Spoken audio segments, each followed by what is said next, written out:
Oi, pessoal. Então agora nós vamos trabalhar com o conceito de produção contínua, né? Dando continuação ao que a gente já tinha conversado a respeito de produção por ordem. A produção contínua, então, ela tem um processo produtivo constante, né? Onde a gente tem um processo cíclico de início, meio e fim constante. Ao mesmo tempo em que a gente está iniciando determinados processos produtivos, a gente já pode estar finalizando outros, em elaboração com outros, então não é necessariamente um processo constante de princípio, meio e fim, como a ideia da produção por ordem se propõe a ser. Então, a produção contínua, ela vai ter outras características que não as relacionadas à produção por ordem e que vão ser, então, melhor adequadas para um determinado processo produtivo ou para outro, conforme as especificidades de cada empresa.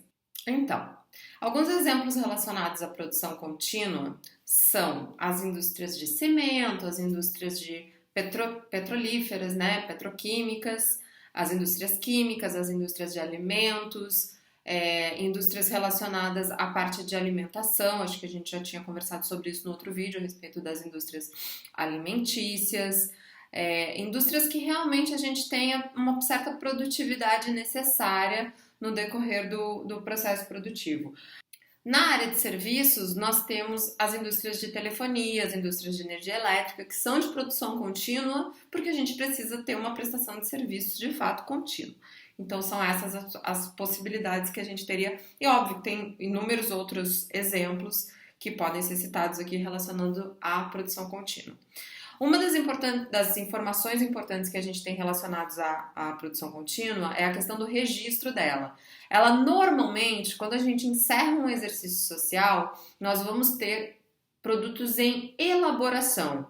E aí a gente vai ter que trabalhar com a ideia, e aí que é uma nova proposta, a gente já tinha conversado sobre isso em capítulos anteriores, mas agora é uma nova proposta onde a gente trabalhe com o equivalente de produção, que é o quê? É uma identificação de produtos que estão em elaboração, acabam sendo o equivalente a quantos produtos que estariam prontos. Essa é a ideia da gente trabalhar com o equivalente de produção. Para trabalhar com o equivalente de produção, a gente vai poder trabalhar com quaisquer um dos critérios de avaliação de estoques. A gente pode trabalhar com PEPs, com EPS, com CMC. Nos exemplos a gente vai desenvolver um pouquinho melhor essas situações, mas nitidamente, através dos exemplos, vocês vão ver e nós vamos conseguir observar e acompanhar que o PEPs acaba ficando muito presente para que a gente possa enxergar o procedimento. Mas, obviamente, que o critério que continua sendo mais usado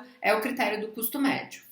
Com relação à produção contínua, nós vamos desenvolver uma série de exemplos que vão mostrar algumas dificuldades e alguns problemas relacionados à produção contínua, mas sempre vão estar relacionados à questão de produtos em elaboração, porque eventualmente nós vamos ter setores que finalizam um determinado produto e outros setores, outros departamentos que não finalizam, que apenas a parcela do produto que passa por aquele determinado departamento não é finalizada. Então a gente vai ter essas misturas e essas identificações através dos exemplos para que fique mais claro para todo mundo.